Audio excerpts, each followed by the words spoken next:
What if I told you that you're feeling stuck because you're smart? I know those two things don't seem like they go together. How can being smart keep you stuck? Well, be honest with me here. Have you ever looked out there into the world and thought to yourself, I'm smarter than that person or I'm smarter than that person, but why do they have more stuff than me? Or maybe you've thought to yourself, why does their life seem to be going better than yours?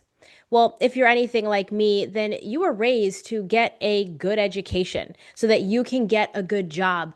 And along the way, you got praised for how smart you are. You got praised for doing well in the spelling bee, doing well in the science fair. And it's that smartness that you got praised for that you now have wrapped your identity in. You got your validation from how people saw you and how people perceived you through your intellect, through your smarts. But when it comes to building a personal brand and online business, that is actually a very silent sabotage that's happening behind the scenes. I said to one of my really good friends just a couple weeks ago, I said, I learned to perform before I had developed my identity, before I knew what my identity was. I'm somebody who grew up doing pageants and I used to model. And then I was a competitive figure skater. I've done a bodybuilding show in the bikini division. And I've always spent time in the light. I've always spent time being judged in front of other people. And so I learned how to perform to get the likes from the judges or get a high scorecard. I learned how to put on the persona in order to do what I needed to do to win the competition or to be judged higher than other people. But when I started really understanding the word identity, and I actually looked this up and I've done a word study on it, the word identity comes from the Greek meaning idem, I-D-E-M, that means the same. And it comes from the Hebrew translation, oneness. So I've always posed the question, who is our identity the same as or one with? Is that a good question? I think so, because how we're showing up is always around where we get our identity. Unfortunately, I gotten my identity from what other people said I was, but also what other people said I wasn't. So anytime I didn't win the competition or I didn't place as high as I thought, I would beat myself up and I would think I didn't do a good enough job. I was always looking for the feedback around the flaws and not looking at the things that I was doing well. So, when it comes to building a personal brand and having an online business where you're known for your thoughts, your ideas, your concepts, and helping other people solve a problem, the school system has created a stencil around how we think things should be. And you've taken that stencil and you've placed it on top of your business, and you're expecting business to kind of be the exact same way, where you're praised for your intellect, you're praised for the things that you know. But business is not about what you know, it is about your ability to solve a problem for your audience. Your people are looking to solve a problem in their life. They're looking for a transformation. They're looking for your insight and your wisdom. But you are coming online looking for validation. I gave this depiction the other day in another video, which is imagine that you have a cup in your heart. And you can either come to the marketplace with that cup full or that cup empty. When you're the one seeking validation, you come to the marketplace with that cup empty. And now what you're looking for is your audience to serve you and to fill your cup. But when you are truly in business to serve, not to seek validation, you come to the marketplace with your cup full so that you can outpour to your audience. People aren't going to buy from you because they need you or because you need them. They're going to buy from you because they need you. But if you're coming to the marketplace and your cup is empty, they're going to be like, that person really needs me. And you're going to be almost like looking for a handout, because really what you're looking for is to stroke your identity. It's to stroke that ego around, I'm doing a good job. You're looking for the validation. So I'm going to give you some mindset shifts because we can easily idolize and put our intellect on a pedestal. And so, what we're looking to do now in the marketplace is make it seem like you know it all. Make it seem like, hey, I've got the smarts that you need in order to figure out what your problem is or to figure out what your solution is. But it's not your smarts that needs to be on display, it is your solution to their problem that is on display. It is your way of solving the actual problem for them. So, as always, I've got some lessons for you to take away because this is something that I've had to learn. As somebody who has a higher education degree, I've got a doctorate degree in physical therapy, these fancy letters behind my name. Comment below if you can relate. We can really wrap our identity around these letters, thinking that those letters mean something. And it doesn't take away from the work and the effort that we've put into getting this degree. It doesn't take that away.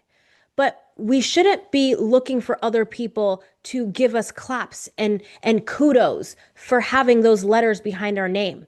That's not what the marketplace is about. The marketplace is not a place for you to get something from. It's a place for you to give something to. And so you've got to go into the marketplace with the cup already full, which the only thing that your audience is going to drink from your cup is a solution that solves their problem, not an empty cup where you're like, hey, feed me. Okay? That's not how this works. So we tend to get stuck in this knowing phase, all about what you know. And the more you know, you think you're going to be getting ahead, but the more you know, it's actually dulling your ability to implement because it's your smarts that you have put on a pedestal. It's your smarts that you have kind of idolized. And when you start to do that, you're going to keep learning. You're going to be feeding your intellect, but you're not going to be serving your audience. And you're not going to be serving your audience because you now have the inability to implement because all you're doing is learning. So here are some shifts that you have to make. Shift number 1 is that your intellect was never meant to lead your business. Service is. Your intellect was never meant to lead your business. Service is. And so in scripture, it actually tells us that Jesus made himself of no reputation and took upon him the form of a servant. This goes back to the analogy I just shared with you. When we are a servant, it means that we go into the marketplace with our cup and our heart already full. And whatever is in your heart is what the mouth will speak. And so if there is a cup full in your heart, your words online will speak from that full cup and your audience will be served and they're going to feel fed by you. But if in your heart that cup is empty because you still have a need and a desire to be validated because you're putting on a performance of your intellect and you're trying to show people all that you know, you've got the wrong thing on display. And so now your cup is empty and now you're waiting for your audience to serve you. So you want to realize that service is where we make money in the marketplace, not through intellect. And it can seem kind of maybe a little confusing to think that it is your intellect that is of service, but you've got to take your intellect through a process. And what I mean by that is your intellect definitely plays a role in business. You got to know what you're talking about, but your intellect needs to be taken through a process where you translate your intellect into a solution for your audience. If I asked you to list a bunch of things that you know, you can list out a lot of things, especially if it's a field that you're an expert in, which I trust as a coach or a consultant that is what you're doing. You are serving people with the things that you know, but also the things that you have been through, the experience and the wisdom that you have gained. It's not just what you know. So when you take your intellect and your smarts through a process, you're pulling out the wisdom. You're not just speaking from head knowledge, you're speaking from experiential knowledge. You're speaking from your own transformation. When you speak from your own transformation, you are serving your audience in a way that they can't Google, they can't chat GPT it. They're not going to get that anywhere else. It is so easy to understand transactionally how to solve a problem, but it's not as easy to understand transformationally how to solve a problem. And that is what your audience is looking for. So when you stay in your head, that means that you've never translated anything from experience into your audience. Your audience is looking to feel that shift, that transformation. And that can only happen when you are coming to the marketplace full with your wisdom, your personal transformation, or a transformation that you've helped your audience to have or personal clients to have. You've got to speak from that place, not from the place of head knowledge and knowingness, the place of transformation, the place of experience. Okay. Number 2, you want to detach your value from performing. You want to detach your value from performing. As I said before, when you've been in the limelight, you've had attention on you at a very early age without maybe even understanding how to hold and carry that. And when I say carry that, I mean, there's people looking at you, there's eyeballs on you, there are judgments being made, there are opinions being made. And you yourself are now starting to judge and have opinions about yourself based on what other people say you are or aren't. And it's through that you're now trying to figure out, okay, what do I need to do? What do I need to say in order to perform in a way that I now get the validation? And so you've attached your value to the performance. You've attached your value to what it looks like, to the image that other people see you as. And so you're always going to be kind of walking through your life and business to hold up an image. You're trying to create this image in your mind of how you need others to see you. And everything that you say, everything that you do is going to be positioned in a way that other people need to have that image of you.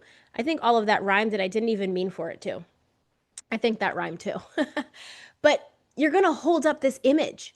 And the moment you try holding up that image, you're going to get fatigued because there's a part of that image that is incongruent with who you really are because you've learned to mend and bend. God has set us apart. We are not of this world. We are from His world. This is our temporary residence. It's part of the reason why you feel different and have always felt different from the people that you encounter, most of them anyways, because you have been set apart. I've been set apart. We have been set apart to do some amazing things. So that means that we're trying to hold up a worldly image for so long in the marketplace, and God is saying, that's not you. That's not really you. That is not how I made you. That is not your true identity. And for us to understand our true identity, we got to understand, well, how did Jesus move in the marketplace? Yes, He moved in the marketplace. He told parables and stories and He changed perspectives. That's the marketplace. So I want you to realize that you now, as you're building a personal brand and you're bringing your message online, it's the marketplace. And this is the space for you to be exactly who God made you to be, because that is how you're going to attract the audience. The audience that is attuned to your voice, their ears are attuned to hearing you. So you want to take away this performative nature that you've had on. And this is the deconstruction of how the world has seen you, and then the construction and the renewing of your mind in the way God sees you. Lord, help my mind to be conformed to the way that you think. That's a prayer. I literally will hold my head and I'm just like, help me to think the way that you think. Help me to see the way that you see. Help me to hear the way that you hear. Guide my words in the marketplace. Let me only speak the things that are of you. Help me to only speak the light that you have put inside of me. Help me to only speak of the seed that you've put inside of me in the marketplace. I imagine that I'm in this bubble and I'm in my God bubble where I see myself the way He sees me. I operate and move in the way that He has renewed my mind. And when we go into the marketplace, sometimes we can tend to come out of that bubble. We come out of that bubble and try to conform out there. You've got to stay in the bubble and take the bubble with you. Part of the reason you don't do that is because you're worried about being offensive. You're worried about hurting people's feelings. One of my mentors, Myron Golden, always says the Bible is offensive. When you speak the truth, I don't have a truth, you don't have a truth, the scripture is the truth. When we are speaking truth, it will offend people. But when you're attempting to not offend anybody, when you're attempting to kind of put a glaze over the words, you're speaking words, but you're trying to make it sound pretty for the marketplace. You're trying to not offend people. You're diluting the truth that God has put inside of you. You're diluting the truth and the wisdom that you're meant to bring to the marketplace. And that's why your audience can't hear you, because it's your smarts, your intellect that's getting in the way. And that's why you keep feeling stuck, because you're coming out of your bubble. You're coming out of your God-centered bubble and his presence and trying to go into the marketplace. And you're like straddling the line. So you want to detach from this performative nature, okay? Number 3 is to shift from impressing to serving. You cannot serve anybody that you are trying to impress. If you are attempting to impress people in the marketplace, you're not serving them. Serving somebody means to give them exactly what it is they need to hear, exactly what it is they probably don't know that they actually need, but you need to give that to them regardless of the circumstance. Now, the things that you, or circumstance and also consequence, because whatever you say, you're going to hold them to a level of accountability that they probably have never held themselves to before. And it is our job to hold people accountable to the things that they say that they want, might be afraid to go after, but it is through the revelation, through the wisdom that he has instilled in us that we are speaking into the marketplace.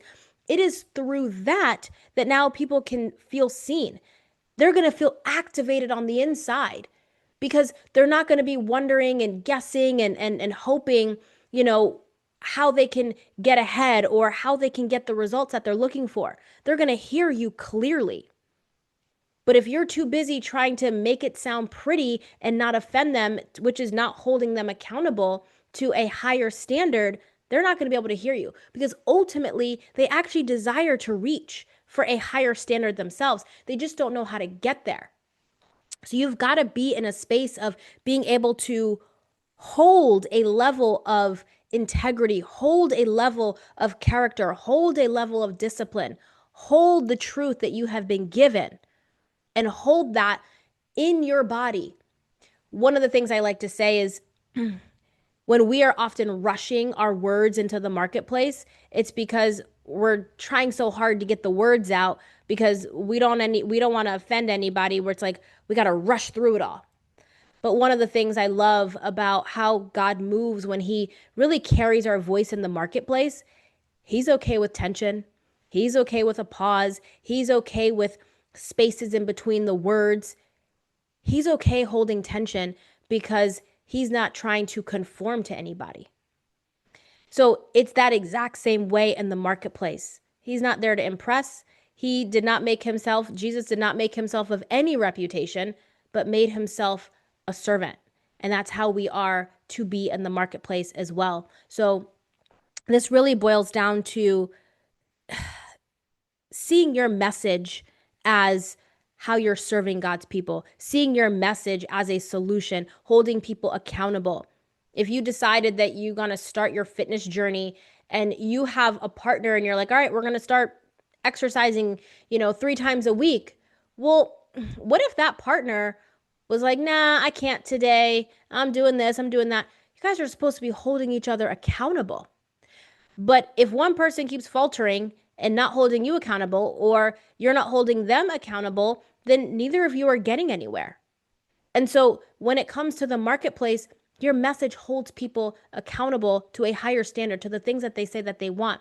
And when you are leading people, it's because you yourself have already led yourself in a way of integrity, in a way that you've overcome this challenge. And you're doing your people a disservice if you're trying to make it look pretty and do anything but truly lead them the way God has instilled in you.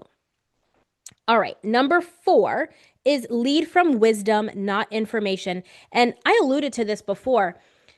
When you lead from wisdom, you are leading from your experience. You're not just telling people what you know, you're not just telling people what you learned, you're actually showing people what you've lived. You're showing people the experience that you've had. You're pulling out the wisdom, you're pulling out the insights that they can't Google, can't chat GPT.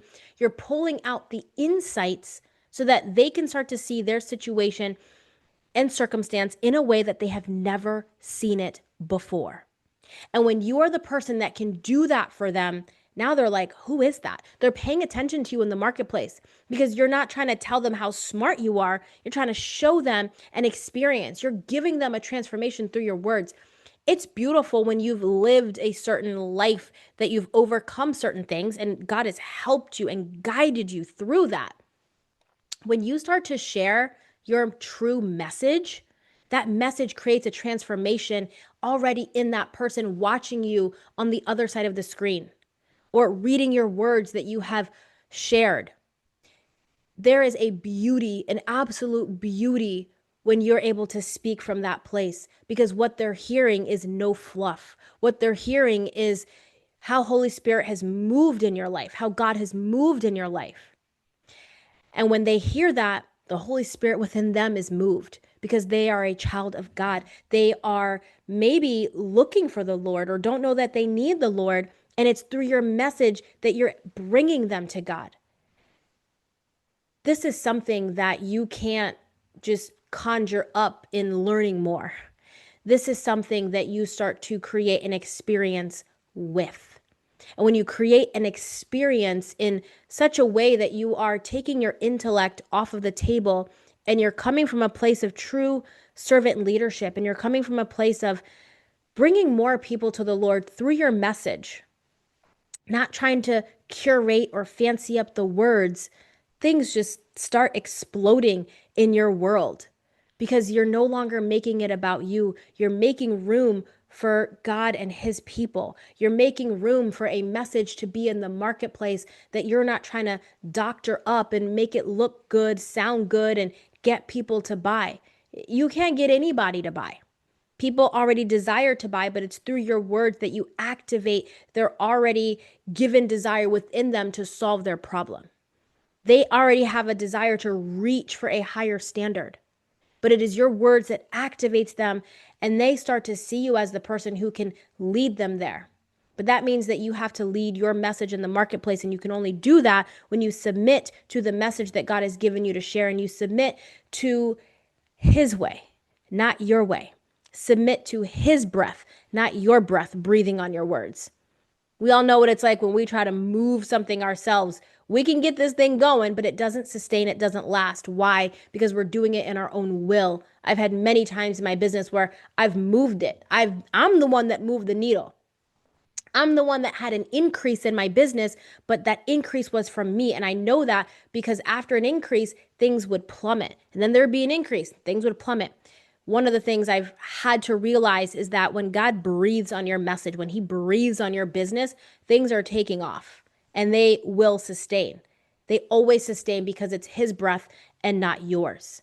So when it comes to no longer being stuck, you want to submit to his will, submit to his way, and take your intellect, and I was talking to me too, take your intellect off of the table. And it doesn't mean that you go and be dumb. That's not what I'm saying. What I am saying is that he will use your intellect. Let him use your intellect and your smarts the way that he desires to for his will, not the way you desire to for your will and your way.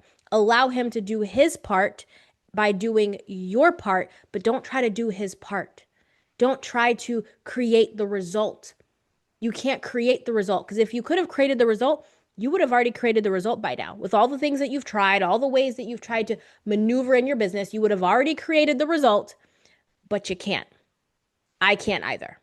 This is all about him doing the increase, but that means that we have to submit to his will and the way that he is guiding us and giving us the lessons that we need to learn, so that when we do get whatever it is he wants to give us, whatever he wants to give you, whatever he wants to continue to give all of us, When we get to that place, we are now strong enough to sustain holding that visibility in the marketplace. Because when it comes to being more visible in the market, more things come with that.